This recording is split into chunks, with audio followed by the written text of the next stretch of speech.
Welcome to the Great Basin Fire Potential Briefing for Tuesday, October 11th. No significant impacts are expected to fire potential across the Great Basin for the next several days. We will still have some breezy winds over parts of Idaho, Wyoming, and northern Utah today, but relative humidity is a little bit higher, and beyond that we are just expecting warm and dry conditions with temperatures above normal. Over the last 24 hours, we have seen some scattered thunderstorms over southern areas of the Great Basin with light precipitation. Otherwise, drier conditions continue further north. Great Basin fire activity has been light with just a few smaller fires reported across Nevada and Utah. Over the last 7 to 14 days, we've seen dry conditions continue over much of Idaho, Nevada, and even into northern Utah. However, we have had some moisture in the far south. Currently, ERCs have been on the upward trend with these warmer and drier conditions and are now approaching or at records for the time of year for parts of Idaho into northern Nevada. However, even at records for the time of year, that would still put fire danger relatively low.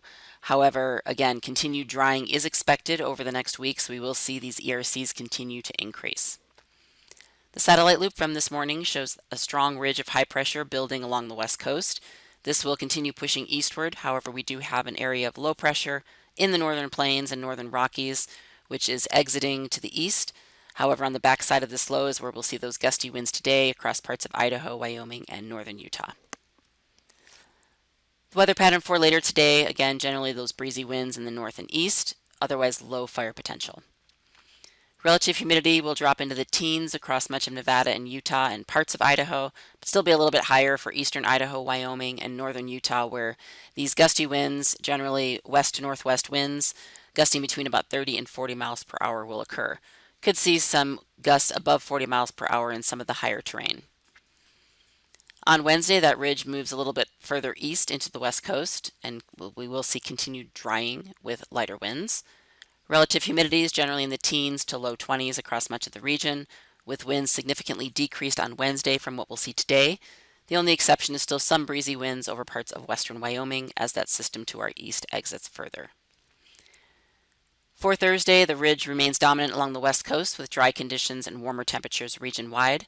We will see some drying on our significant fire potential map for areas of Idaho into northern and western Nevada, but still generally low fire potential. On Thursday, similar relative humidity to Wednesday, maybe just a little bit lower in parts of Wyoming. Otherwise, lighter winds. No precipitation is expected over the next few days. As we move into Friday and the weekend, we will continue to see that strong ridge of high pressure off the west coast, but now we have an area of low pressure approaching southern California. We still are expecting warmer and drier conditions on Friday and really into much of Saturday. However, we will see possibly some cloud cover move into southern areas of the Great Basin ahead of this area of low pressure. Later on Saturday into Sunday is where we expect to see that moisture increase over southern areas of the Great Basin for a return of showers and thunderstorms. These showers and thunderstorms will continue on Monday with continued drier conditions further north.